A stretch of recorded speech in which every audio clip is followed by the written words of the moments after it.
Sometimes the road we take isn't the one we planned, but it's the one we needed all along. A woman in white driving a classic Cadillac through the endless desert. A quiet mechanic with a past he doesn't talk about. A garage tucked between nowhere and never where broken things wait to be mended. She thought she was just passing through. He thought he'd stopped hoping long ago. Neither of them was ready for what would begin with a stalled engine. Stay with us to discover a story of second chances, quiet courage, and the kind of love that doesn't arrive with fireworks, but with grace. Before we begin, if you enjoy heartwarming stories about redemption, healing, and true connection, don't forget to subscribe. We're here every week with tales that remind us kindness still matters, and love often shows up where we least expect it. Now let's begin. Poor mechanic repaired a legendary car's engine. Then the woman who owned it offered him a company. The desert sun had long since baked the asphalt into a cracked, shimmering ribbon, stretching endlessly beneath a cobalt sky. Jack Turner squinted past the grime on his windshield, one calloused hand resting on the steering wheel of his beat-up Chevy pickup, the other reaching for the coffee that had gone cold 2 hours ago. The silence around him wasn't heavy. It was comfortable, predictable, just the way he liked it, until he saw the smoke. A thin white plume rose like a ghost from the roadside a mile ahead. Not the black, angry smoke of a crash or fire. No, this was engine smoke. Overheated, maybe coolant gone dry. Jack slowed down instinctively, eyes narrowing as the shape of the car emerged through the heat waves. A Cadillac Eldorado, 1959 by the look of it. Creamy white long as a boat chrome, tail fins slicing the desert air like it was still 1960. And standing beside it, arms crossed, sunglasses on, and heels digging into the dirt, was a woman. Jack pulled over behind the car, his truck coughing once as it settled into park. He stepped out, wiping his hands on the rag he always kept in his back pocket. "You all right, ma'am?" he called, keeping his tone even polite. He learned long ago that women stranded on highways didn't always trust the man who stopped to help, especially one with grease under his nails and a few extra miles in his face. The woman turned slowly. Her sunglasses caught the light like mirrors. Her blouse was too crisp, her posture too perfect for the middle of nowhere. She looked like someone who'd taken a wrong turn on her way to a business meeting in Manhattan. "The car started smoking," she said. Her voice was low, deliberate, like she measured every word. "I pulled over. It wouldn't start again." Jack walked to the front of the Eldorado and popped the hood, glancing at her as he did. "Classic model," he said. "She's a beauty. Not the kind of car you usually see out here." "I wasn't planning on breaking down," she said flatly. But Jack caught the slight twitch of a smile tugging at her lips. He leaned over the engine, the sweet scent of burning oil and cooked metal rising up. "Looks like the radiator's bone dry. You've been running this thing hard. Might have cracked a hose or worse." "I wasn't exactly joyriding," she said, arms still crossed. Jack closed the hood gently, turning to face her. Up close, she was striking.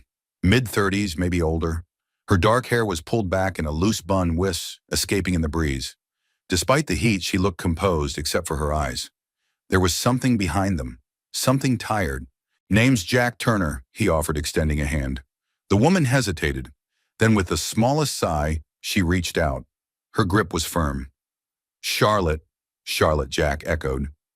"You've got two options. One, I can give you a lift back into town, and we can get a tow out here. Or two, I can tow her myself to my shop. Garage is about 10 miles that way." Charlotte looked down the empty road. Nothing but dust and distance. "Which one gets her running again sooner?" He smiled faintly. "My way." She nodded. "Then let's go." The garage was nothing special. Just a wide tin-roof building squatting behind a gravel lot surrounded by rusted-out relics and skeletons of old trucks. But Jack kept it clean where it mattered, tools in perfect rows, floor-swept machines humming like old friends. He backed the Cadillac and gently careful not to jostle her any more than necessary. Charlotte stepped out of the truck, eyeing the place. "Charming," Jack chuckled. "That's the polite way of saying it looks like hell." "No," she said. "It looks honest." He turned surprised. She met his eyes for the first time without the sunglasses. They were a stormy gray-blue, guarded, but not unkind. He didn't press her. Jack spent the next hour assessing the damage while Charlotte sat on an overturned milk crate scrolling her phone, though she didn't seem to be actually reading anything, just tapping, staring, scrolling again. "You're not from around here," he said eventually. She looked up. What gave it away, the heels or the watch? He smirked. The Cadillac. Charlotte tilted her head. "Most people assume I'm lost." Jack wiped his hands on a fresh rag. "Are you?" The question hung in the air a second longer than it should have. Then she stood brushing off imaginary dust from her trousers. "Can you fix it?" she asked, changing the subject.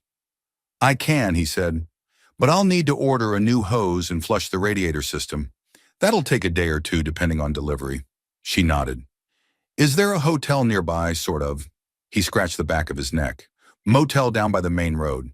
But if you're not fussy, I've got a spare room upstairs. It's not the Ritz, but it's got AC and clean sheets." Charlotte raised an eyebrow. "You offer all your stranded customers a room?" Jack shrugged. "Only the ones with interesting cars." She smiled, genuine this time. "All right, I'll take the room." That night Jack made grilled cheese sandwiches and tomato soup. Charlotte ate slowly, methodically, as if remembering how. They didn't talk much, but it wasn't awkward. Just quiet. After dinner, she stood at the garage's open door, looking out at the desert sky, lavender and gold melting into indigo. Jack joined her, sipping coffee. "Nice out here," she murmured. "Peaceful," Jack replied. "You don't get that in the city." "No," she said. "You really don't." For a long moment they just stood there. Two strangers. Two ghosts. Sharing silence. And something else. Something like the beginning of something neither of them had planned for. The morning sun cracked through the blinds like a slow-moving blade, slicing across the hardwood floor and onto Charlotte's face. She blinked once, disoriented, sitting upright on the unfamiliar mattress in the small, tidy room above the garage. The walls were bare except for a faded frame photograph. Two boys and a man in uniform, their grins caught forever, in black and white. She rubbed her temples. She hadn't meant to sleep in. She hadn't meant to sleep that well either. Downstairs, the clinking of tools and the soft grind of metal on metal told her Jack was already working. Charlotte slid her shoes on, took a moment to smooth her blouse, and descended the narrow staircase that led directly into the heart of his world. The garage was alive. Sunlight poured through the side window, casting golden angles across an organized chaos of grease-stained benches, hanging belts, and parts that looked older than she was. The scent of warm oil and old rubber filled the air. Jack stood with his back to her, bent over the open hood of the Eldorado. He moved with precision, focus steady, no wasted motion. Charlotte stood quietly watching. Jack didn't look up. "Coffee's on the hot plate in the corner," he said as though reading her mind. She moved toward it, nodding silently, even though he couldn't see her. The mug was chipped, but clean. The coffee was strong, black as pitch, the kind that clung to your bones and woke up your regrets. She took a sip, winced slightly, then smiled to herself. "You're up early," she said. Jack finally turned, wiping his hands on a rag. "I sleep when there's nothing to fix. That ever happen?" He gave a half smile. "Not often." Charlotte walked over to the Eldorado, running a fingertip along the fender. "She means something to you." Jack's brow lifted. "She means something to you. Most people don't just drive a piece of American history into the desert." She hesitated. "Then it was my father's." Jack nodded, once respectful, a man of taste. "He died 5 years ago," she added, voice softer. "I've kept the car in storage. Figured I'd bring her out for a drive." She didn't add, "and to get as far away from the rest of my life as possible." That part didn't need to be said. Jack studied her, his expression unreadable. "Still runs better than most of what I see." Charlotte sipped her coffee, letting the silence settle again. But this time it wasn't awkward. There was something about the garage, it absorbed things. Noise, pain, even memories. As if the air itself was used to carrying heavy things. "You live here alone?" she asked, not prying, just curious. Jack nodded. "Yeah, family." He glanced over at the photograph on the wall, then back at the engine. "Had a brother. Nate. Younger. Passed a while back." Charlotte waited, giving him room. "He came back from overseas, but he didn't really come back, you know," Jack said, tightening a bolt. "Some wounds don't bleed on the outside." She felt a flicker of ache in her chest. The kind of ache you only recognize when it matches your own. "I'm sorry," she said quietly. Jack shrugged, but it was the kind of shrug that meant I carry it every day. "I used to be in the Marines," he said after a beat. "Mechanical engineer. When I got out, I couldn't stand the idea of working behind a desk. Started fixing engines again. Opened this place. Kept me sane. Charlotte looked around. It's more than just a garage. He nodded. Yeah, it's memory, muscle memory, heart memory. These machines, they don't lie to you. If they're broken, they let you know. If you treat them right, they'll last longer than we do. She watched him for a long moment, something shifting inside her. There was no bravado in him, no performance, just a quiet integrity that felt rare in her world. I used to believe in building things too, she said. But somewhere along the way, the people I built with stopped caring about why, only about how much. Jack glanced at her. That why you're out here, Charlotte exhaled. That and I stopped knowing what I was supposed to fight for. He didn't respond immediately, just turned back to the engine, fiddling with a wrench. Well, around here we mostly fight rust-busted hoses and the occasional scorpion. You're welcome to join. A small laugh escaped her lips. It surprised both of them. By noon, Jack had the radiator flushed and the cracked hose removed. The new part wouldn't arrive until the next morning, so there was nothing to do but wait. Charlotte offered to help clean up, and to Jack's quiet amusement, she insisted on organizing a tool drawer that had apparently gone untouched since 2003. You're alphabetizing my wrenches, he said, raising an eyebrow. I'm restoring order to chaos, she replied. They shared lunch on the bench just outside the garage, 2 turkey sandwiches and a pair of sodas from the old vending machine out back. The desert heat shimmered on the horizon, but the shade was cool, the breeze gentle. You're not what I expected, Charlotte said. Jack took a bite of his sandwich. What did you expect, she considered. Someone bitter, someone buried. He looked out toward the road. There were years like that. What changed? I stopped waiting for the world to fix me. He glanced at her. You ever stop waiting? Charlotte stared at the distance, the tips of her shoes brushing the gravel. Maybe, she said. Maybe that's why I ended up here. They sat in silence again, but this time it was more than comfortable, it was necessary. Something unspoken passed between them, a recognition, not of love, not yet, but of a shared stillness. Of 2 people whose past were heavy, whose present was uncertain, and whose future, for the first time in a long time, had stopped moving away from them. The stars came out like tiny silver nails hammered into the black velvet of the desert sky. Jack had forgotten how quiet it could get at night. No traffic, hum, no neon buzz, just the far-off cry of a coyote and the slow creak of wind through old metal. The kind of quiet that didn't ask for your attention, but demanded your honesty. He stood at the edge of the garage, arms crossed, a cup of coffee cooling in his hand. Across the lot, Charlotte sat in one of the old aluminum chairs he'd left out near the rusted fire drum. She didn't say anything, just looked up, chin tilted slightly, as if she were listening for something she wasn't sure existed. Jack didn't want to interrupt. He didn't trust silence often. In his experience, silence had a way of slipping into your ribs, pressing against the soft places you tried to hide. But there was something different about this one. Maybe it was the way Charlotte didn't seem afraid of it, or maybe it was that for the first time in years he wasn't. He cleared his throat gently. Want a refill? She glanced over and smiled faintly. I think I'm good. It's stronger than jet fuel. He chuckled, walking over to sit across from her. He passed her the thermos anyway.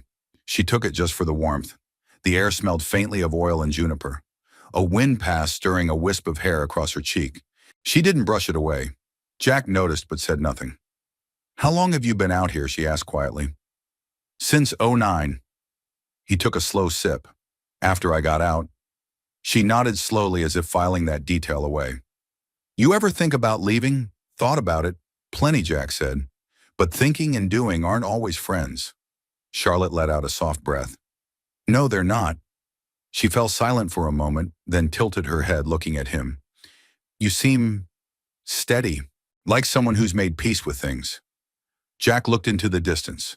The moonlight reflected off the roof of a wrecked Ford that hadn't run in a decade. I'm not sure peace is the right word. Maybe just settled. Charlotte turned the thermos in her hands. I used to be steady, or at least I thought I was. I knew how to calculate risk, make tough calls, survive boardrooms full of billion-dollar egos. But somewhere in the middle of it all, I stopped sleeping through the night. Jack watched her. She hadn't shared much before. Not really. But now under the cover of stars and caffeine, something was loosening in her. Bad dreams, he asked gently. She shook her head. No. Worse. No dreams at all. Just this gray noise. Like I was still running meetings in my sleep. Like there was no line between who I was and what I did. He didn't interrupt.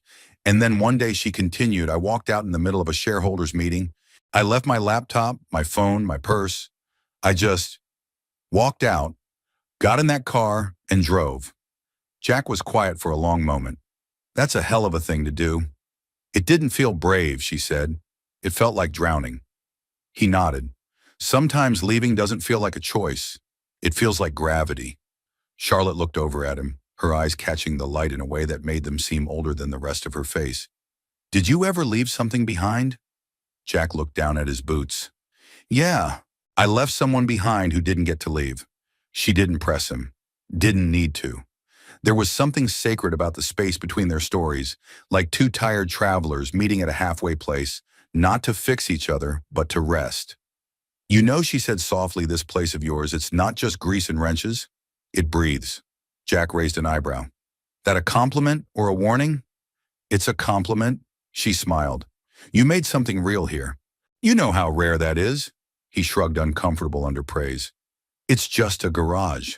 She leaned back in her chair, looking up again. It's more than that. It's quiet, but not empty. Jack looked at her now, not just as a stranger passing through, not just as a woman who happened to own a rare car. There was something about the way she sat there, self-contained yet open, the way she looked like someone who used to carry the world and only just realized she didn't have to. I don't get many people staying here, he said. I can tell, she replied. Not that I mind, he added. There was a beat. I don't either. They both smiled, not looking at each other, but toward the stars like two old souls, finally letting the night hold their weight for a while. Later, Charlotte climbed the stairs to the spare room again. The floorboards creaked beneath her as she set the thermos on the nightstand and sat at the edge of the bed. She didn't turn the lamp on. Instead, she stared into the shadows, listening to the slow pulse of desert life through the open window. A breeze, a rustle, the faint sound of Jack closing up downstairs. And for the first time in months, maybe years, her shoulders relaxed. She wasn't home, but she also wasn't lost. Not tonight. Downstairs, Jack stood by the tool bench, running his fingers over the hood of the Eldorado. The engine would be whole again tomorrow, but something had already shifted.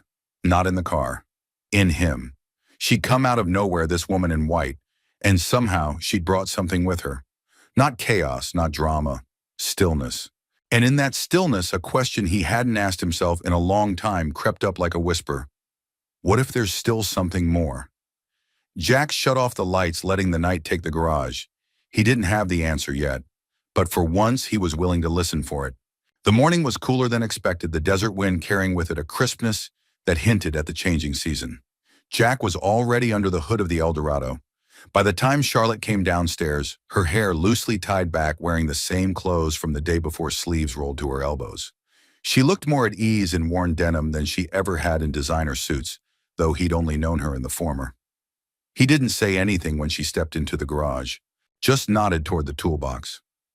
Mind handing me the 3/8 socket? Charlotte hesitated, then bent over the red box, scanning until she found it. She handed it to him with a look of mild satisfaction. You sure you don't want me doing payroll instead? She asked. Jack grinned. Don't tempt me. I haven't filed taxes properly since 2017. She laughed, genuine and clear. The sound echoed off the metal walls, settling between old bolts and silent memories. They worked like that for a while, Jack giving quiet instructions, Charlotte following them with unexpected precision. She was quick, focused, careful with her hands. Not the kind of person who grew up turning wrenches, but one who'd spent years learning how to adapt in any room with any tool. After tightening the final clamp on the new radiator hose, Jack stepped back and wiped his hands. That's it. She's whole again. Charlotte glanced at the Eldorado, her eyes lingering on its smooth curves, like she was looking at something more than just a car. Jack noticed. You want to drive her? She blinked. Now keys are in the ignition. For a moment, she didn't move. Then almost carefully, Charlotte walked around to the driver's side and slid behind the wheel. Her fingers rested lightly on the steering wheel, reverent. She didn't start the engine yet. Instead, she traced the worn leather with her fingertips, eyes distant. This car, she murmured, was my father's pride. He rebuilt it himself over 10 years. He used to say it was the one thing in his life that always responded when he gave it care. Jack stood a few feet away, arms crossed, listening. When I was little, I'd sit in the passenger seat while he tuned the radio, telling me stories about driving down the Pacific Coast Highway with my mom before she got sick. After she passed, he still drove it, always alone. Said it helped him remember who he was. She paused, voice softening. After he died, I stored it. Couldn't bring myself to sell it. Couldn't bring myself to drive it either. It felt too much. Like I wasn't allowed. Jack stepped closer. You are now. Charlotte turned the key. The Eldorado roared to life, then settled into a low, steady purr, elegant and powerful like a lion resting in the sun. She sat still for a moment, eyes closed. Then she opened them, shifted the car into gear, and slowly pulled out of the garage. The back roads around the edge of town were wide and quiet, surrounded by brush and broken fences, the landscape dipping into the valley like a soft breath. Charlotte drove slowly, her grip steady. Jack sat in the passenger seat, arm resting on the door, watching her more than the road. You look like someone remembering how to breathe, he said. She smiled faintly. I forgot this feeling. The engine under you, the windows down, the sound of tires over gravel. It's like everything else disappears. Jack nodded. It's the closest thing I've found to peace. Charlotte glanced at him, serious now. What else did you leave behind, Jack? He hesitated. The wind moved through the open windows, tugging at the silence. My brother Nate, he said finally. He was younger, brighter, always wanted to serve like me. But he came back, hollow, tried to make it look normal. Held a job, paid bills, smiled at holidays. But he was drowning, and I missed it. Charlotte's hands tightened slightly on the wheel. One day I came home and he was gone, Jack said. Left a note that just said, I'm sorry I couldn't stay. I found it on the workbench beside an old carburetor he'd been cleaning. I never finished that engine. Still can't touch it. Charlotte's voice was soft. That's why you built the garage. He nodded. Had to build something I could hold together, even if I couldn't fix myself. She drove in silence for a minute, the weight of his confession settling gently between them. I know that kind of grief, she said. Mine just wore a different suit. Jack didn't ask. He let her say what she wanted to say, and nothing more. Charlotte pulled the car into a clearing near an old dried-out creek bed. The view stretched for miles, low hills, dusky sagebrush, the sharp blue sky pressing down on them like a blanket of truth. She shut off the engine. It's strange, she murmured. I left everything behind, my board seat, my apartment, my phone, and I thought I'd feel lost. But I'm not. Jack looked at her. What do you feel? She met his eyes. Still, for the first time in years. The wind picked up, carrying dust and the distant scent of creosote. Charlotte turned her body toward him, legs curled slightly in the seat. Why did you offer me that room, Jack? You didn't know me. For all you knew, I could have been lying about everything. Jack leaned forward, elbows on his knees. You look tired. Not the kind of tired that sleep fixes. The kind that needs a quiet place and someone who won't ask too much. Her eyes searched his, and now he didn't flinch. Now I think maybe I needed someone to share the quiet with. For a moment, neither spoke. Then Charlotte leaned back against the leather seat, eyes half-lidded, letting the warmth of the sun melt into her bones. I don't know where I'm going next, she said. You don't have to know today, Jack replied. They drove back to the garage in silence, but not emptiness. It was the silence of something beginning, of two broken, unfinished lives brushing gently against each other. No declarations, no promises, just a kind of mutual recognition. You too, yes, me too. By late afternoon, the sun had begun its slow descent, casting long amber shadows across the desert floor. Jack leaned against the open garage door, wiping the last of the oil from his hands with an old cloth. The Eldorado sat gleaming outside her engine, purring like a satisfied cat. He just topped off her fluids, checked her tires, and polished her chrome with care that bordered on reverence. Inside the garage, Charlotte appeared at the top of the stairs, her silhouette framed by golden light. She had changed into a simple cotton shirt and jeans that looked more natural on her now than the corporate armor she used to wear. She descended slowly, a hesitant smile tugging at the corners of her mouth. "Ready for round two?" Jack asked, tossing the rag aside. Charlotte gave a playful glance at the Eldorado. "I thought I'd already passed the test." He shrugged. "Desert roads are tricky. You've driven straight, let's try winding." Her eyes narrowed with mock suspicion. "You're not luring me into some kind of off-road survival challenge, are you?" Jack grinned. "Only if you consider fresh air and no cell reception a test of survival." Minutes later, they were cruising out of town along a narrow road that twisted along the base of a red rock ridge. The Eldorado handled the curves like a swan in water, elegant, steady, and patient.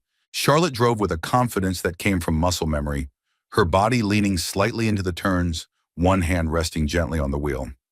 The scenery unfolded like a painted scroll, jagged cliffs, sweeping arroyos, scattered sage. It was all so wide, so open, that even the smallest details seemed louder. A hawk circling above a rabbit darting across the shoulder, the subtle creak of old leather seats. Jack rolled down his window, letting the wind wash over him. "There's an old lookout a few miles ahead," he said, his voice raised slightly over the breeze. "Used to go there with my brother when we needed to think." Charlotte nodded. "Let's see it." But just as they rounded the next bend, the road ahead vanished. A landslide had come through recently, judging by the still drifting dust. Rocks, broken tree limbs, and a thick coat of mud covered the narrow pass. Charlotte slammed the brakes gently, the Eldorado jerking to a stop. For a long moment, neither of them said a word. Jack opened the door and stepped out, surveying the scene. The road behind them was narrow and winding. Backing out would be risky. Ahead was impassable. Charlotte joined him, crossing her arms as she took in the mess. "Well, so much for your lookout." Jack cracked a smile. "That's Arizona for you. Beauty one minute, chaos the next." She turned to him. "Now what?" "There's a service road a few hundred yards down, cuts through the hills," Jack said. "Unpaved, but if we take it slow, we can loop around." They got back in the car this time with Jack behind the wheel. As they turned off onto the dirt road, the ride grew rougher. The tires kicked up dust and gravel, and the Eldorado, bless her suspension, groaned with every bump. The road twisted through a narrow pass flanked by red cliffs on one side and steep drops on the other. Jack kept both hands firm on the wheel, eyes scanning ahead. Charlotte braced herself on the door, peering out. "How do you even find a place like this to live?" Jack shrugged. "Didn't find it. It found me. After everything with Nate, I just needed space. Quiet. Somewhere no one expected anything from me." She nodded slowly. "I understand that more than I want to admit." Jack glanced at her. "You ever think about going back to your company?" Charlotte was quiet for a long time. Finally, she spoke. "I built it from nothing. We were supposed to change the industry, more sustainable builds, better ethics. But then came the investors, the growth mandates. I started making decisions that didn't feel like mine anymore. When I found out they'd covered up a faulty battery prototype to save a launch date, She stopped. "You couldn't stay," Jack said. She shook her head. "No, but I didn't know how to leave either. Not until I just did." The road curved again, and just as Jack steered into the turn, a sudden dip caught the rear tire. The Eldorado lurched violently to the side. Jack fought the wheel, trying to steady her, but the rear slid into soft gravel. The car tilted toward the edge. "Hang on," he shouted, foot slamming the brake. Dust flew. Charlotte grabbed the handle above the window, her body tense. For a heart-pounding second, the car teetered. Then it stopped. Jack exhaled, slow and deliberate. They sat frozen, the edge of the world visible, just feet from the passenger door. "Well," Charlotte said, voice shaky. "That got interesting." Jack chuckled under his breath. "You okay?" She nodded. "Still have a pulse. That counts for something." He shifted into reverse, easing the car back onto level ground inch by inch. When they were finally upright again, both of them released the breath they hadn't realized they were holding. "I think I've had enough desert adventure for one day," Charlotte said. "Agreed?" They turned around, retracing the winding path back toward the highway. This time the conversation slowed. The adrenaline of the near slip lingered between them, an unspoken reminder that control was always an illusion. When they finally reached the paved road again, Charlotte glanced at him. "I can't remember the last time I felt something real," she said softly. Jack looked over, eyebrows raised. "That feeling," she added. "Fear, relief, being completely present." Everything in my world for the past few years has been screens, forecasts, spin. But out here on that edge, I was alive. Jack's voice was steady. That's what machines do. They strip everything away except what matters. That's why I never left them. She smiled just a little, and why I think I might stay near them a while longer. They pulled into the garage just as the sun slipped below the ridge, casting the sky in copper and rose. Jack killed the engine and turned to her. Dinner's on me. You okay with grilled cheese and tomato soup? Charlotte looked at him, her expression warm and calm. That might be the best offer I've had all year.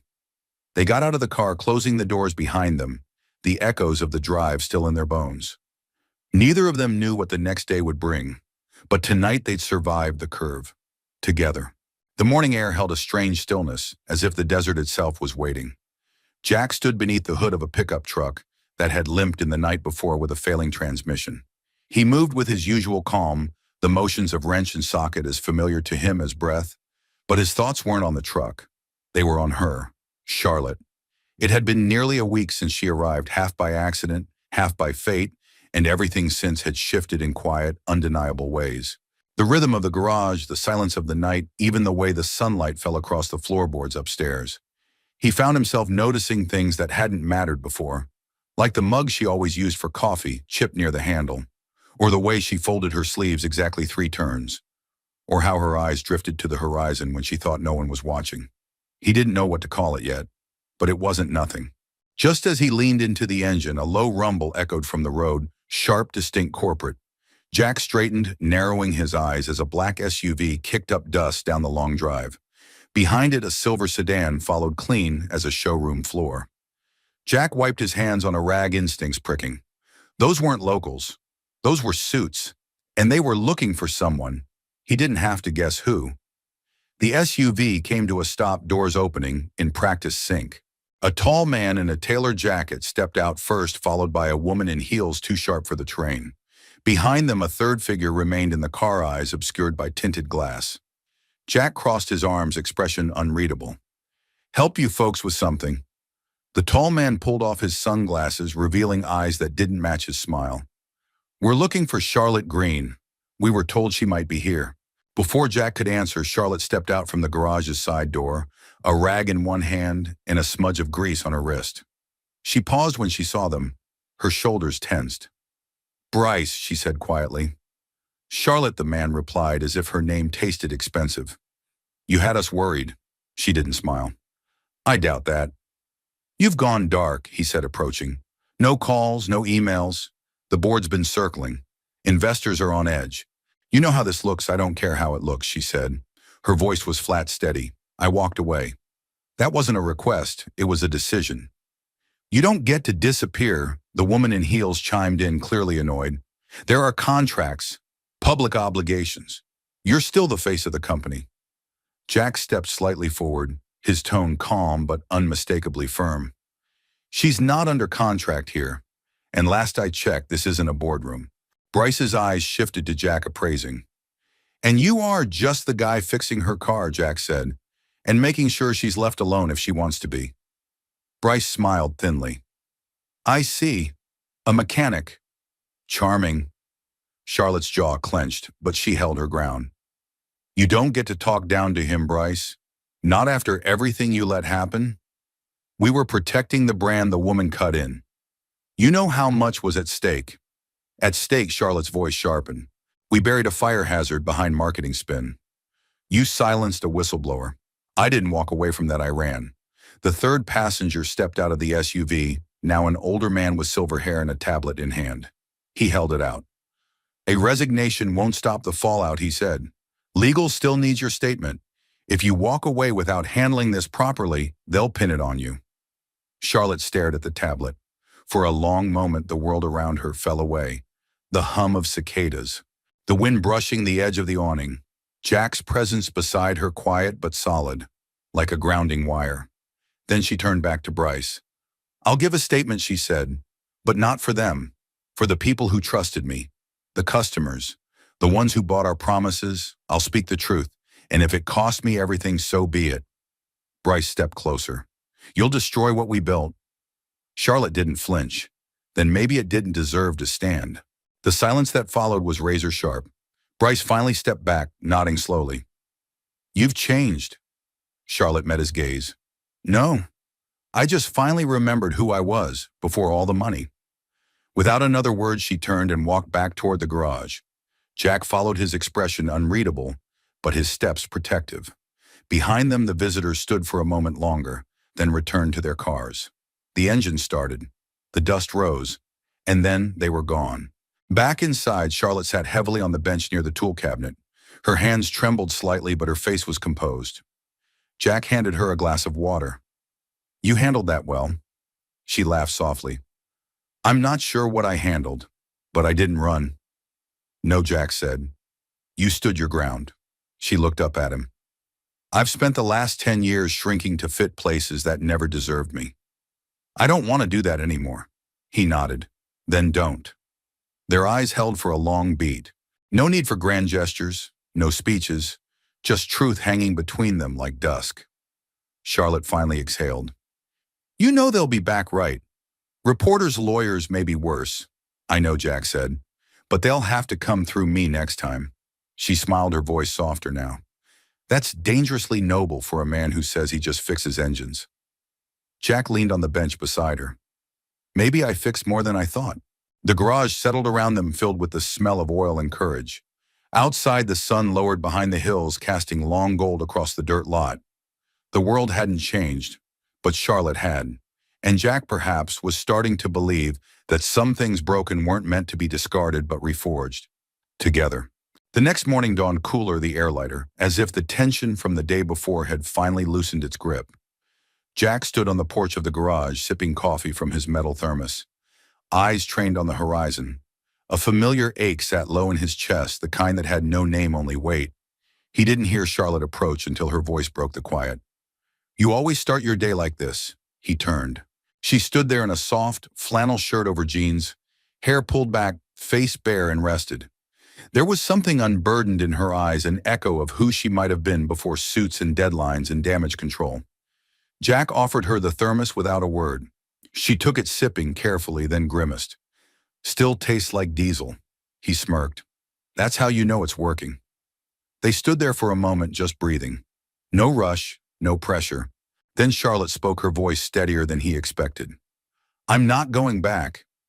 Jack didn't look at her right away. He kept his eyes on the far-off ridges, as if the desert might offer confirmation. "You sure?" he asked quietly. "I am," she said. "I've spent years making choices that looked good on paper, ones that pleased investors, protected brands, stroked egos. But not once did I stop to ask what I wanted." Jack finally turned to face her. "And what do you want?" Charlotte looked out at the garage, the lot, the dirt road that had brought her there. "I want something real, not flashy, not perfect, just honest." She paused. "I want to build again, but not the way I used to. Not with people who only care about margins and market dominance." Jack raised an eyebrow. "And who are you planning to build with?" Charlotte gave a small smile. "That depends. How busy are you next month?" He let out a quiet laugh. "Depends. Are we talking about building an engine or an empire?" "Neither," she said. "Something smaller, something better." She stepped forward, pulling a folded paper from her back pocket and handing it to him. Jack opened it, brow furrowing. It was a sketched layout, simple but clear. A garage, a classroom, a service bay. Handwritten notes scribbled in the margins. Mentorship, veterans welcome, community programs, skill building for teens. He looked up. "You drew this?" Charlotte nodded. "Last night. Couldn't sleep." Jack studied the paper again. "This is a school." "It's a garage," she said, "and a second chance. For kids who've been counted out. For vets who don't fit back in. For anyone who needs a place to work with their hands and feel proud again." She held his gaze. "I can't run a billion-dollar company anymore, Jack. But maybe I can help build something that still matters." Jack's throat tightened. He folded the paper carefully, like it was something sacred, and slipped it into his back pocket. "That's a hell of a blueprint," he said. Charlotte tilted her head. "Will you help me?" He didn't answer right away. Instead, he looked around the garage, the tools hanging like old friends, the grease-stained floor, the Eldorado parked quietly in the corner. Then back at her. I've spent the last 15 years fixing machines because I couldn't fix people, he said. But maybe this is how we do both. Charlotte's voice softened. So is that a yes? Jack smiled slow and steady. That's a hell yes. Later that day, Jack drove into town with Charlotte in the passenger seat.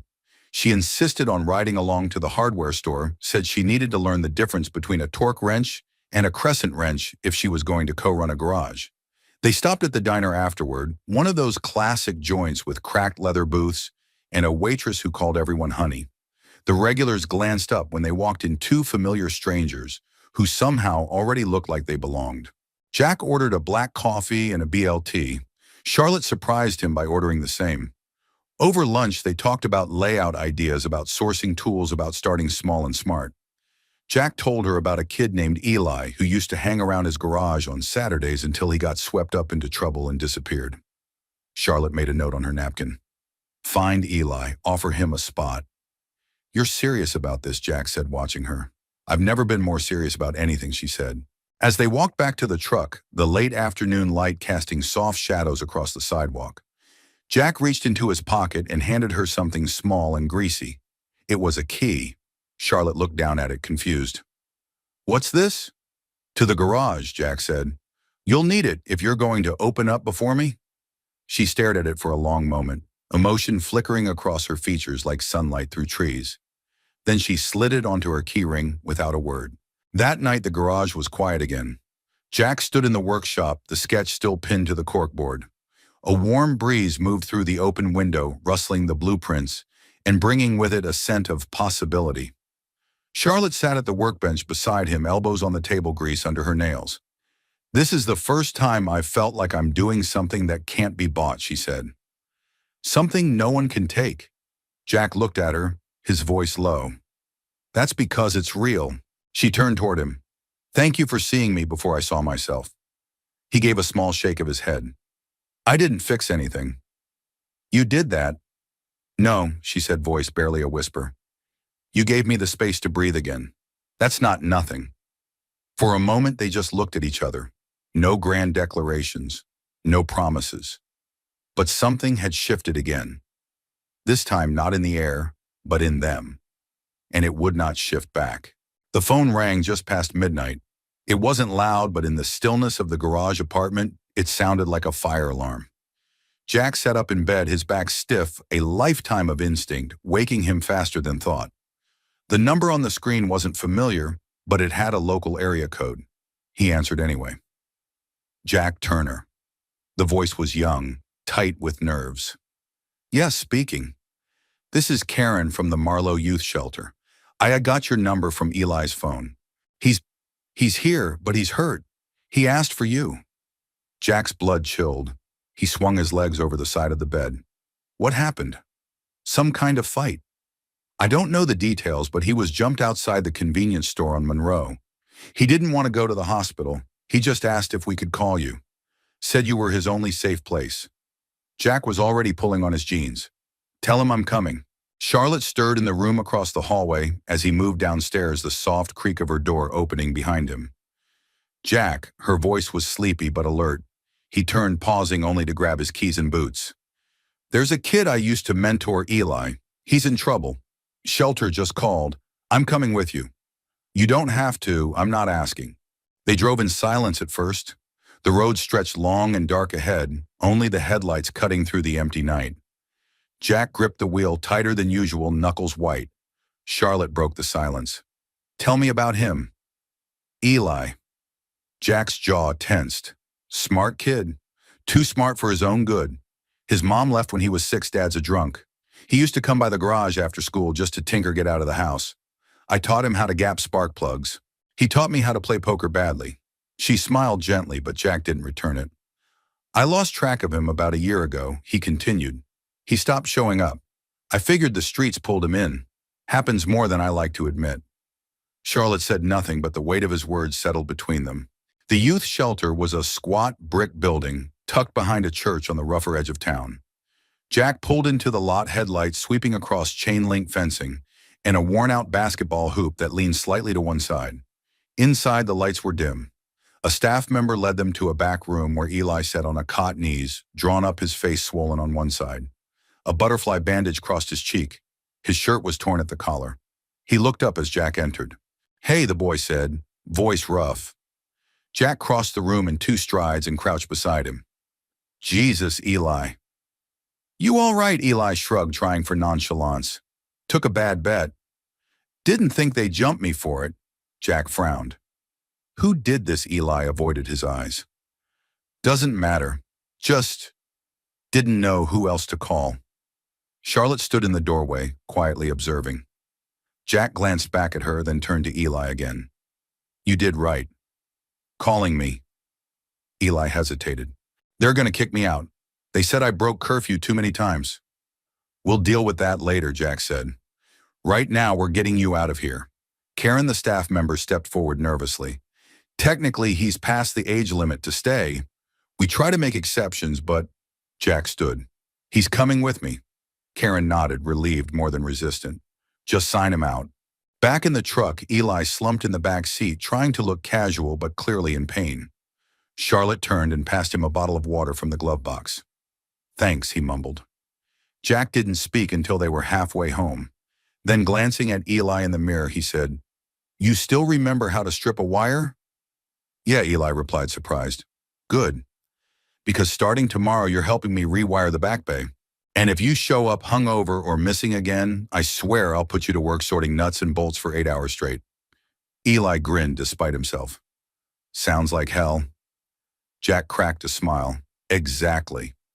Charlotte looked over at him, a softness in her expression he didn't see but somehow felt.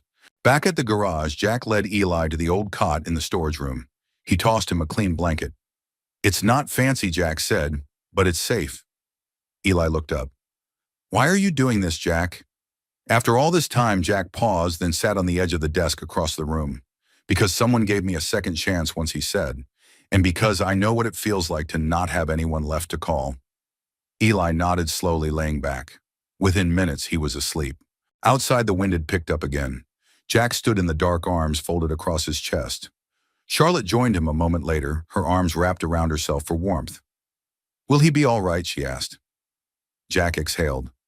"He's got a shot now. That's more than he had yesterday."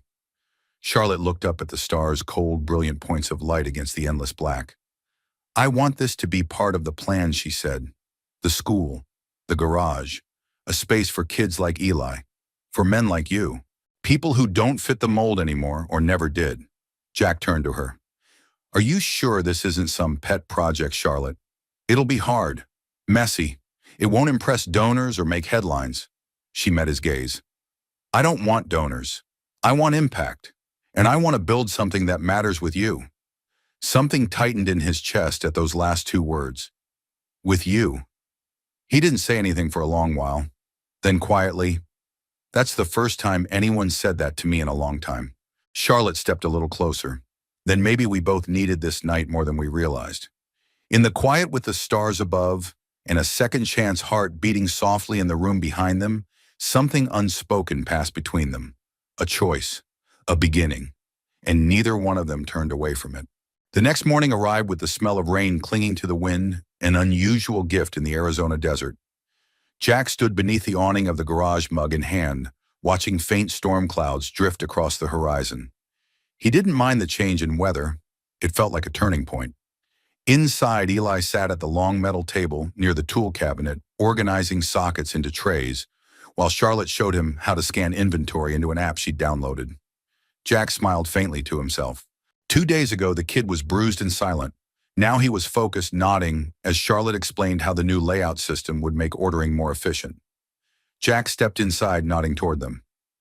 "Eli, what's our productivity rating this morning?" Eli looked up, grinning. "I already filed your torque wrenches by size and condition. That's worth at least a B-." "I'll take it," Jack said. "Coffee's fresh if either of you want." Charlotte reached for her mug, then paused. "Actually, I think today's the day." Jack raised an eyebrow. "For what?" "For the pitch." She walked to the corkboard near the back wall, the one Jack had cleared 2 days earlier, to pin up Charlotte's sketch, the simple but ambitious blueprint of their new vision, part garage, part trade school, part safe haven. The paper fluttered slightly as she tapped it. I want to start making this real, she said. But we're going to need help funding partners' space tools. More than what we can buy with elbow grease and goodwill. Jack crossed his arms, eyeing the plan. You want to go public with it? Not to the media, she said, but to the right people. There's a woman I used to know, retired Navy officer, runs a foundation in Flagstaff now. Funds small community education programs. She's wary of corporate pitches, but if we can show her what we're trying to do, what we are doing here with Eli, she might listen. Jack nodded slowly. And you want to drive up there today? Charlotte hesitated. I want us to drive up there. Together. He didn't answer right away. The idea of leaving the garage, even for a day, made him itch, but he also knew that some chances didn't come twice. Eli looked up from the table. I can watch the place. It's not like I don't know where the tools are. Jack glanced at him. You sure? Eli smirked. Come on, man. You taught me how to rebuild a carburetor when I was 13. I think I can handle a phone call or two. Jack sighed. Fine. Just don't let the coffee pot overflow. Eli gave a mock salute. By midday, Jack and Charlotte were on the road again, this time in her car, a silver electric sedan that hummed more than it roared. The sleek dashboard and touchscreen controls made Jack feel like he was riding inside a spaceship, but he said nothing. Charlotte noticed anyway. It's okay. You can make fun of it. I wasn't going to say anything, Jack said, eyes on the road ahead. But I do miss the sound of a real engine. She smiled. It's efficient. It's quiet, he muttered. Too quiet. She let that hang in the air before adding, You know, this is the first time I've asked someone to build something with me. Not for me. Jack turned toward her, surprised. That true? She nodded. I was always the one steering the ship. Everyone else just held oars. But this feels different, like it belongs to both of us. Jack stared ahead for a moment, then said, That's because it does. They drove in thoughtful silence the rest of the way, winding through desert hills and up into the cooler elevation of Flagstaff. Pines replaced cacti, and the air took on the sharp scent of rain-soaked needles. It was a quiet contrast to the arid land they'd left behind. The foundation's office sat in a converted firehouse near downtown red brick ivy. Crawling along one side, the front doors painted a clean slate gray. Inside, the space was warm and unpretentious, with soft lighting and walls lined with photos of past projects, kids welding, veterans speaking at podiums, mechanics teaching workshops under steel beams. They were greeted by a lean, steel-haired woman in a navy blouse and jeans. Her name was Maya Reed, and she had the unmistakable bearing of someone who once commanded a room full of people who followed her without question. Charlotte Green, she said, extending a hand. Didn't expect to see you in my neck of the woods. Charlotte smiled. I figured it was time I showed up for something other than press conferences. Maya's gaze shifted to Jack. And you are Jack Turner, he said. Mechanic, veteran, formerly stubborn hermit. Maya raised an eyebrow. Good mix. Come on back. They sat at a long table made of reclaimed wood. Maya listened as Charlotte spoke, brief but passionate, about the garage, the plan, the kids like Eli, who'd been forgotten by the system, but still had hands eager to build. Jack chimed in where it mattered, talking about what dignity meant to someone who'd lost their footing, about how turning a wrench could be more than work. It could be restoration. When they finished, Maya sat back, eyes narrowed in thought. Sounds ambitious, she said, and grounded. I like that tension. Most people have one or the other, not both. Charlotte stayed silent. Maya continued. I've got funds earmarked for exactly this kind of initiative. Small scale, high impact. But I'm not just writing checks. I want site visits, progress reports, transparency. Jack leaned in. Then you'll get all of that. And more. Maya studied him for a moment, then gave a slow, satisfied nod. I'll fund your first 6 months, she said. If what you've said holds up, we'll talk about expanding. Deal? Charlotte's breath caught just slightly. Deal. On the drive back, Jack stared out the window, the desert slowly reclaiming the landscape. You didn't flinch, he said quietly. Charlotte looked over. At what? At being vulnerable, putting the plan out there, asking for help. She smiled. Maybe I've learned a few things from someone who's not afraid to get his hands dirty. He turned to her, his voice low. You really want to do this? For real with me? She didn't hesitate. There's no one else I'd trust more. He nodded, then looked back out at the road, watching the last of the sun slip behind the hills. For the first time in a long time, the future didn't feel like something to brace against. It felt like something to build. The smell of smoke hit Jack before he even turned the corner. It wasn't the faint, comforting scent of desert sage in the distance or someone burning leaves down the road. This was sharp, immediate, wrong. He slammed the truck into park and threw open the door, boots crunching against gravel as he sprinted the final yards toward the garage. Flames licked at the roof line like wild tongues crackling against the twilight sky. Black smoke billowed upward, painting the horizon in ash and dread. The eastern wall of the garage, where he'd stored most of the new materials, tools, and blueprints, was already engulfed. Charlotte arrived just seconds behind him, her gasp caught in her throat as she stumbled out of the truck, hands flying to her mouth. No, Jack, no. Eli stood at the far edge of the lot, coughing, his hoodie pulled over his head. He was shouting something, but the roar of the fire drowned him out. Jack didn't think. He moved. Toward the door. Toward the fire. Toward everything he had built, was building, and might now lose. Jack, Charlotte screamed, "Don't go in!" But he was already past the threshold, pulling his shirt over his nose, blinking through the stinging smoke. The heat clawed at his face. The wall near the breaker panel was scorched, and he could see where the flames had jumped to the shelves. But it wasn't the tools he was after. It was the corkboard, the blueprint, the plan that had only just been born. He tore it from the wall, singed around the edges, then stumbled backward as a beam groaned and collapsed near the far side of the shop. He turned, heart-hammering vision blurred, and pushed his way back out through the smoke and into the open air. He collapsed onto the gravel, coughing, lungs burning. Charlotte was beside him in an instant, her hands trembling as they touched his shoulders, his arms checking for injuries. "You're insane," she said, voice raw with panic. "You could have." Jack held up the blueprint. Edges blackened, corners curling, but the ink was still legible. Her breath caught. She looked at it like it was a relic. Her fingers brushed the paper, reverent. "You saved it," she whispered. Jack coughed again. "Not about to let our future go up in flames." The fire department arrived minutes later, too late to save most of the structure, but just in time to contain the blaze. The firefighters worked efficiently, dousing the flames, securing the scene, and taping off the perimeter. "Likely electrical," the captain said grimly after a brief inspection. "Could have been a frayed wire or something left on. These older buildings' fires move fast." Jack stood beside him, jaw clenched. Eli sat on the back of the truck bed, hands shaking. When Jack walked over, the boy stood. "I'm sorry," Eli blurted. I forgot to unplug the bench grinder after I finished rewiring. I didn't think." Jack placed a steady hand on his shoulder. "It was an accident," he said. "But I destroyed everything," Eli said, eyes glistening. "The new bay, the tools, the school." Jack shook his head. "You didn't destroy the school. The school isn't that building." Eli blinked. "Then what is it?" Jack pointed to the blueprint still clutched in Charlotte's hands. "It's that, and it's us. You, me, Charlotte. It's what we're building, not where we're building it." Charlotte stepped forward. "We still have our hands, our plan, and thanks to Jack, our vision."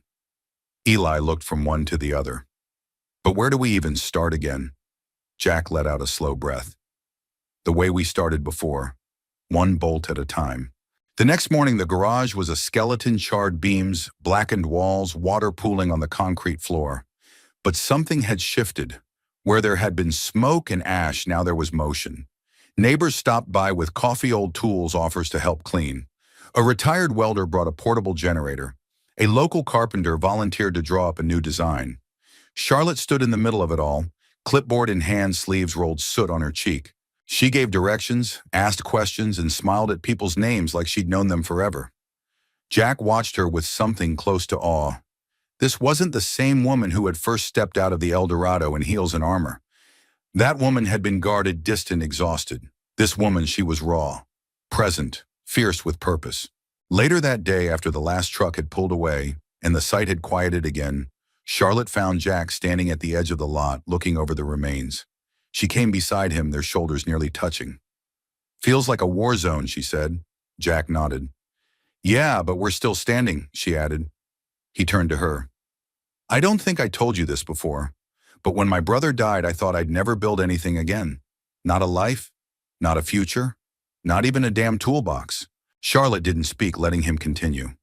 But now, for the first time in years, I feel like I've got something worth building. With you. She looked at him, her voice soft. Then let's build it. Not just the garage, Jack. All of it. The program. The space. The dream. She reached out and laced her fingers through his gentle but certain. And whatever comes after. Jack didn't reply with words. He didn't need to. He just squeezed her hand back steady as the ground beneath their feet. Because some things survive fire, and some things begin because of it. The first nail was driven into the new foundation on a Monday morning, just as the desert light turned gold over the ridge. There was no ribbon cutting, no speeches, no news crews, just Jack, Charlotte, Eli, and a handful of volunteers with calloused hands and quiet conviction. They didn't need ceremony. They had purpose. The weeks that followed moved in a blur of sawdust, sweat, and second chances. Framing went up, insulation, tucked in pipes, laid clean and straight. The new garage didn't try to mimic the old one. It was something else entirely. A fresh breath, a new kind of shelter. At the heart of the building stood a double-bay service area, clean and open with enough room to teach 3 students at a time. Off to the side, a workbench-lined classroom took shape, complete with whiteboards, parts, diagrams, and old engines mounted for demonstration. They painted the walls white and soft gray, the trim a cool slate blue. On the biggest wall in bold hand-stenciled letters, Charlotte insisted on the name White Road and Show. A garage for new beginnings. When Jack saw it finished, he didn't say anything. He just stood there a long while, arms crossed, heart full. "Do you like it?" Charlotte asked softly. He looked at her. "It's more than I ever imagined." She smiled. "That makes 2 of us." The official opening took place 3 months to the day after the fire. This time people did show up, neighbors, city council members, a local veterans chapter, even a few curious teenagers with sleeves rolled high and eyes wide. Charlotte had invited Maya Reed from the foundation in Flagstaff, who stood near the coffee urn with a quiet smile of approval. "I'll be honest," Maya said to Charlotte as they toured the space. "I thought you 2 might cave after the fire." "Most people do." "We're not most people," Charlotte said with a grin. "And Jack's a bit too stubborn to let smoke tell him what's possible." They reached the classroom area where Jack was showing Eli and a few teens how to strip copper wire from old alternators. The boys were laughing, focused, engaged. "You turned a pile of ash into something solid," Maya said. "That's rare." Charlotte looked at Jack, standing tall among the younger crew, teaching like he was born to do it. "No," she said. "He did." After the last guest left and the folding chairs were stacked, Charlotte found Jack alone in the back bay, wiping down a set of wrenches like it was a sacred ritual. He didn't look up when she walked in. He knew her steps now, could tell it was her, just from the rhythm. "Still polishing tools?" she asked gently. "Always," he said. "I find it calms the noise." She leaned against the wall, arms folded. "You did something today, Jack. You gave those kids more than a place to learn.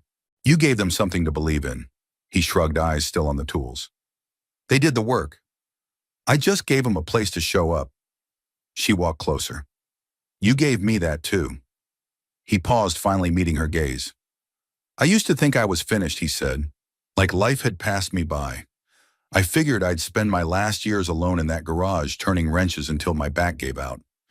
I wasn't bitter about it, just settled."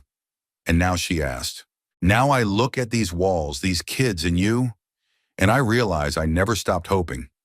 I just forgot what it felt like." Charlotte's eyes shimmered. "You gave me the courage to walk away from everything I thought I had to be, and you never once asked me to be anyone but myself." "I wouldn't know how," Jack said. "You're already more than enough." There was a pause, warm and full. Charlotte stepped forward, reached into her pocket, and unfolded a piece of paper worn from being opened too many times. It was the blueprint, the original one, still scorched at the corners, but intact. "I kept it," she said. "I don't know why. Maybe because it reminded me that good things can come out of the wreckage." Jack smiled, slow and quiet. "So what now?" She didn't hesitate. "Now we build more, grow the program, train more kids, bring in more veterans, and maybe," her voice trailed off as she reached for his hand, "maybe let ourselves live a little too." Jack didn't let go. He turned to face her fully, the firelight from the last of the setting sun casting amber across her face. You ever think you'd find this? He asked. She shook her head honest. No, I thought I'd burned that bridge years ago.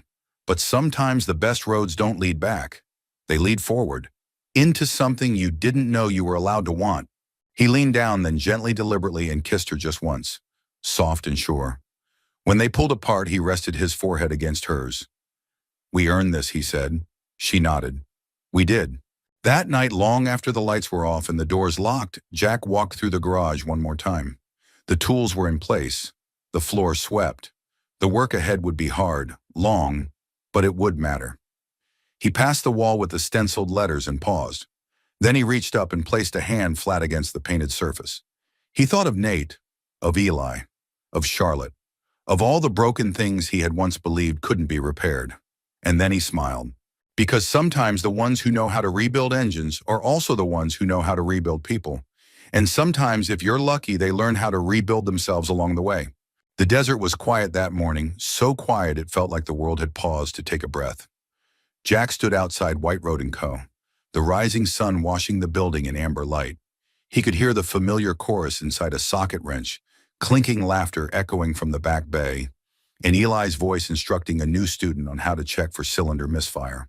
The air smelled of oil, coffee, and something deeper hope forged in steel and second chances. The sign out front had been freshly repainted, the white letters clean against the blue trim. White Road & Co., a garage for new beginnings underneath it. Someone, Charlotte, most likely had tacked a small metal plaque in memory of Nate Turner. For every engine that needed another chance. Jack read it every morning. Not out of grief, but out of gratitude. He carried Nate with him now, not as a weight, but as a rhythm. In every bolt turn. In every boy who learned to fix a carburetor instead of running from a fight. Charlotte appeared beside him, coffee in one hand, a clipboard in the other. She wore jeans and boots covered in paint, her hair pulled up and messy, and to Jack she'd never looked more beautiful. Morning, she said, handing him the extra mug. Morning, he replied. Busy day. She checked her notes. 3 new students starting. Maya's sending over an intern from the foundation. And the mayor wants to stop by next week, says we're the kind of story the town needs. Jack sipped his coffee, smirking. We're a story now, Charlotte smiled. Apparently.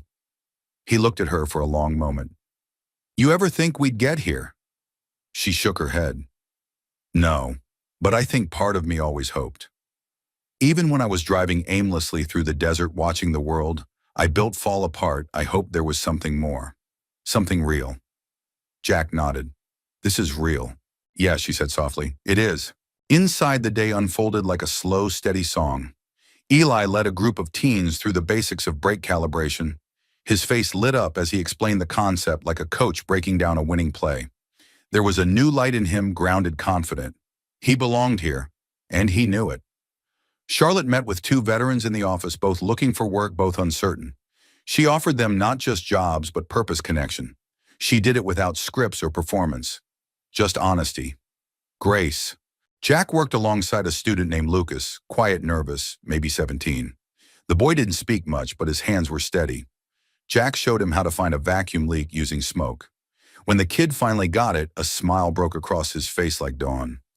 Later, while wiping grease from his hands, Jack caught Charlotte watching him from the doorway, a tender look in her eyes. What he asked. She shook her head, voice soft. Just thinking how easy it is to fall in love with a man who rebuilds engines and lives. He paused. You're not just saying that because I finally labeled the drawers, are you? She laughed. That helped. He walked to her, slow and certain. You know, I've rebuilt a lot of things in my life, but I never thought I'd rebuild myself. Charlotte stepped closer. You didn't do it alone. Jack touched her cheek. No, I didn't. That evening, as the sun dipped below the hills and the garage lights dimmed to their soft, familiar hum, they gathered behind the building for the first family dinner of many. A long folding table sat under string lights filled with mismatched chairs, paper plates, and home-cooked casseroles brought in by neighbors. Someone strummed a guitar. Someone else roasted marshmallows in a makeshift fire drum. It wasn't elegant, but it was perfect. Charlotte sat beside Jack, their shoulders brushing. Eli tossed a football back and forth with one of the younger boys. The veterans who'd arrived that morning stayed late sipping coffee and smiling more than they had in years. As the laughter faded into a quiet moment, Charlotte leaned over, resting her head on Jack's shoulder. "This isn't just a garage," she whispered. "No," Jack said. "It's a beginning." They sat that way in the hush of twilight, surrounded by people who had come broken and stayed to be whole. The night air was cool but kind. The stars blinked awake one by one. Jack looked up at the sky and thought of all the miles behind him, the silence he used to live in, the grief that had weighed down his chest like rust. And now there was air, motion, light, love. He turned to Charlotte and said, "I used to think engines were the most beautiful thing I'd ever understand." She smiled, and now he kissed her gently, her hand slipping into his. "Now I know it's people." And somewhere in the distance, the sound of a rebuilt engine roared to life, not just as machinery, but as metaphor. Because sometimes when you think everything has burned down, something even stronger rises from the ashes. And sometimes, if you're lucky, the road ahead is white and wide, waiting just for you. We'd love to hear from you. Where are you watching from? Leave us a comment and let us know what part of the world you're in. It's always a joy to see how far these stories travel and how many hearts they touch. If this story moved you, inspired you, or simply gave you a moment of peace, don't forget to hit that subscribe button and turn on notifications. There's more where this came from, stories of love, hope, and the quiet power of human kindness. Thank you so much for watching. Your time, your presence, and your heart mean the world to us. We'll see you in the next story.